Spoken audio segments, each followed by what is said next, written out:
All right, we're live. Okay, it's 1 o'clock on Saturday afternoon, the 13th Yes. of June, almost summer. And our happy group meets in a special session to discuss the Oregon Supreme Court ruling, Elkhorn versus Brown. So without further ado, let's go to a staff report on that. We have everyone present except. Yeah. Counselor Patty was unable to join us today. And here on this side, we've got myself and Keith, and Susanna is on listening. Which one of the youngsters is that? This is Mary. Okay. Let's see. Eyes and a full head of hair. What it is. Okay, so staff report, please. Yeah, thank you, Mr. Mayor. So the staff report, I'll be sort of brief, but the reason we're here is that the May 18th, 2020 City Council meeting motion was passed, and that said that we would schedule an emergency meeting of the City Council within 24 hours of the Elkhorn versus Brown ruling in the Supreme Court. So yesterday morning, the Supreme Court officially ruled. In your packet, you will see that ruling.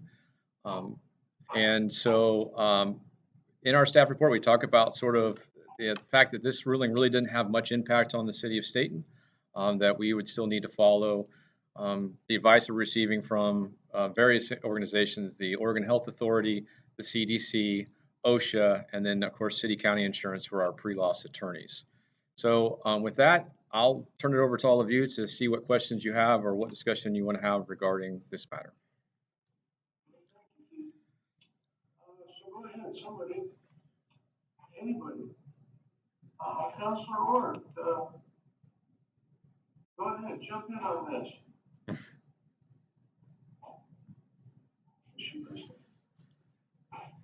Hello?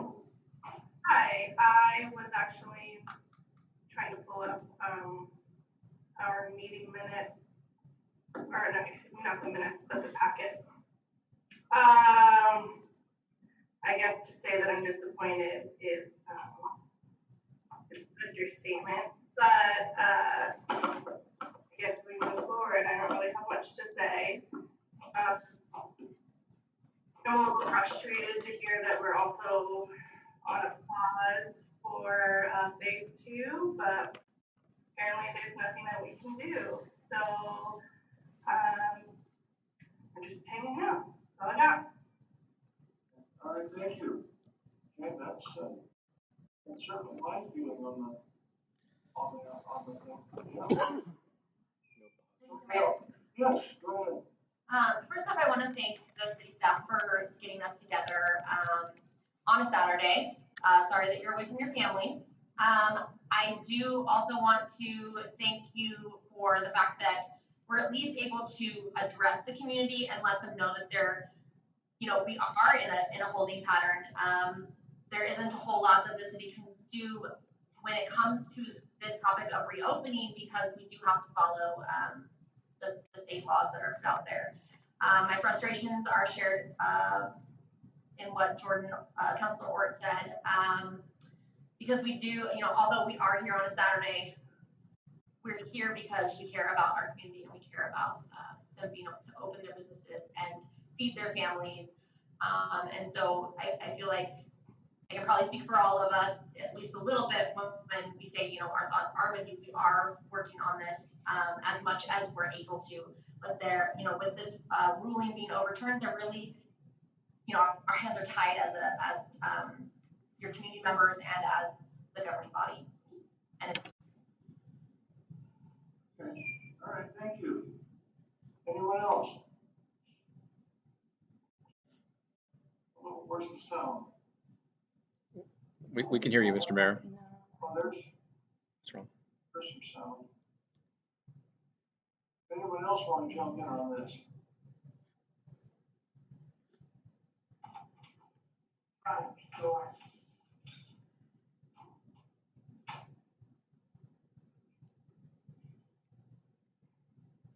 Yeah, Mr. Mayor. Yes, ma'am. Go ahead. Just echo mostly what Councilor and Councilor Hook said. Regardless of our opinions on whether it's the right thing to do or not, I think this is kind of what we expected.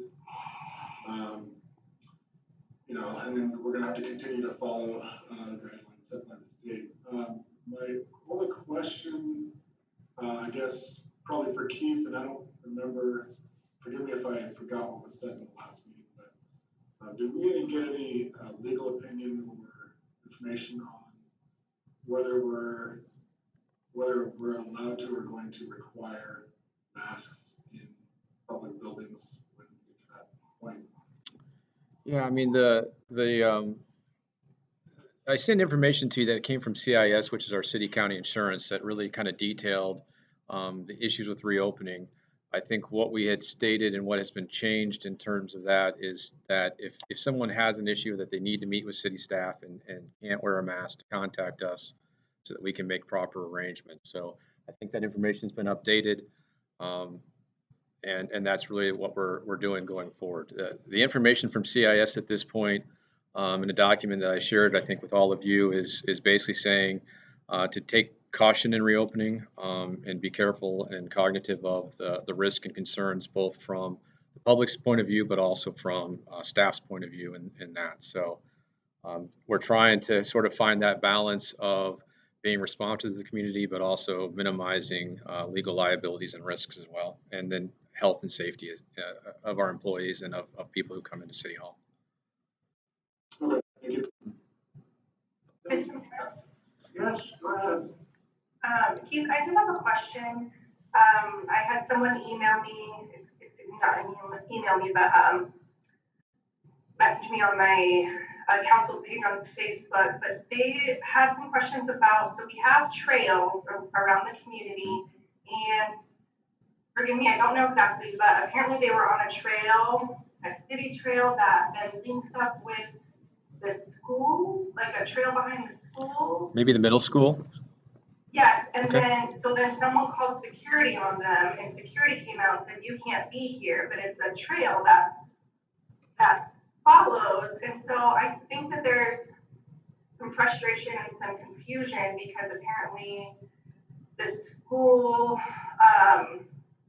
fields are closed, but then how are you supposed to access a trail that then cuts through them or cuts through, city property? Is there an easement? Is there something, is there maybe some, miscommunication there that on either end? So, could you help me with that and I can pass along that information to them? Like, are they not supposed to be going on that, or is there miscommunication on the schools and their security that they're allowed to go through? So I guess there's a couple things. I would like to have more information. I'm making some assumptions here. The only place I can think of is the middle school has a trail system back there. I mean, I assume that's what they're referring to. Again, I think one of the things that people need to understand is the schools are getting the same information and same recommendations in terms of health and safety. In the past, the trail system has been a cohesive where it is school property and they've allowed that trail system behind there to be used by the public, but they may have chosen, and I haven't heard from them directly, but I can reach out to them and ask them, but not every place has allowed their trails to remain open due to risk and liability. So it's possible the school district has actually done that, and at this time, that is their property. We wouldn't necessarily have any say. Same thing with tracks. I know that they have asked that we not allow people to walk on the track, and they have done that. That's private property again. I mean, it's the school district's property. It's not private property. It's their property, and they may be receiving the same, a more stringent advice in terms of that. I know that schools are, like I said, are dealing with that. My wife works for schools, so I know some of the things they're being told, indirectly through her. So that would be my guess, is that the school has decided at this time they do not want their trail systems open. But I could reach out to them, and then they could also reach out to the school themselves and just ask. But I haven't heard, and I'm sorry, the police chief isn't here today to hear whether they had notified them of intent on that trail program. But if they could give us the location and what they were told, I could check on that. And if the school at this time has decided not to open their trails, and we can let the community know the trails that are open for them to use. Thank you. I will get a little bit more information. Sure. On the middle school, but I will get Dr. Frank's information and what they were told, and then I'll email you that. So thank you. Yep. Anyone else on anything?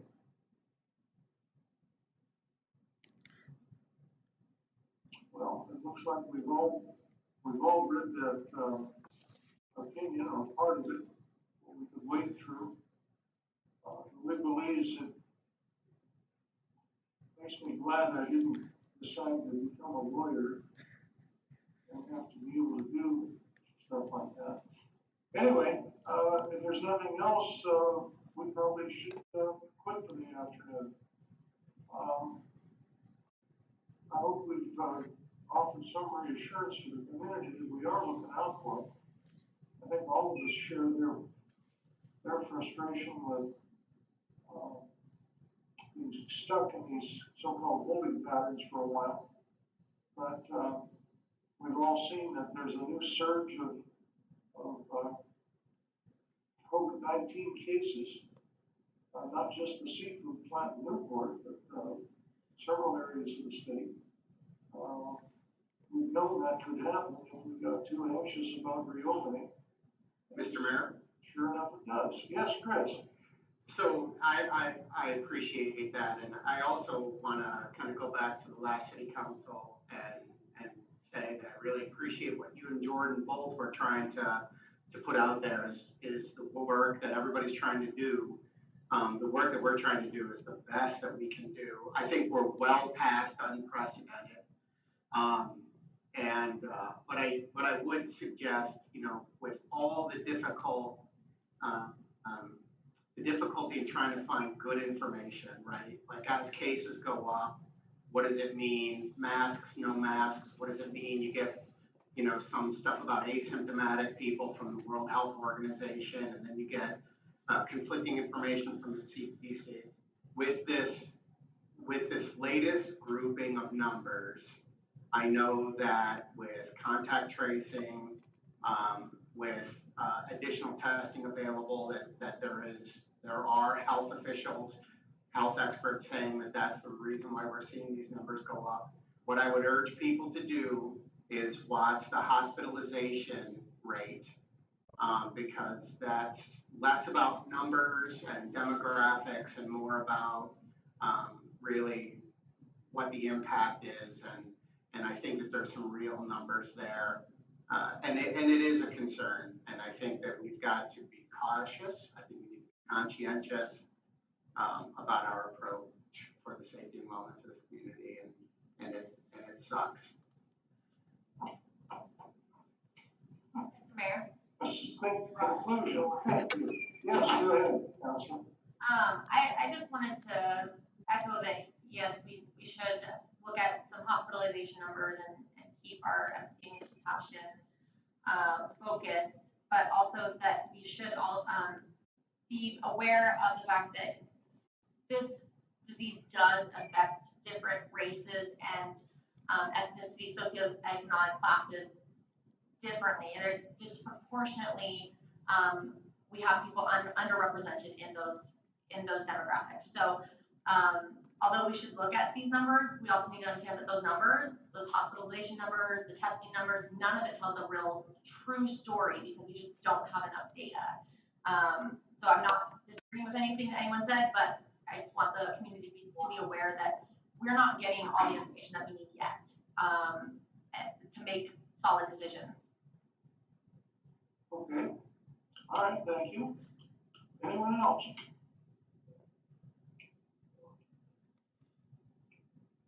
Last shot at this.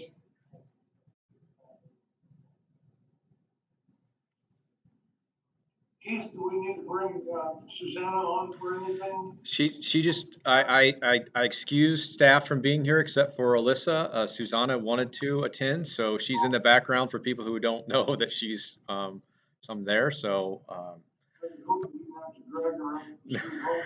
no, she's zooming in, but she asked to be part of it, and of course we're going to allow any staff who wants to be part of it to be part of it. So she's lurking in the background. Is there anything else?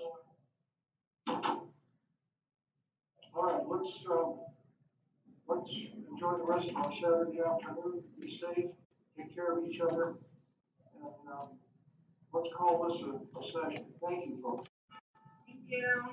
Have a good weekend. You too.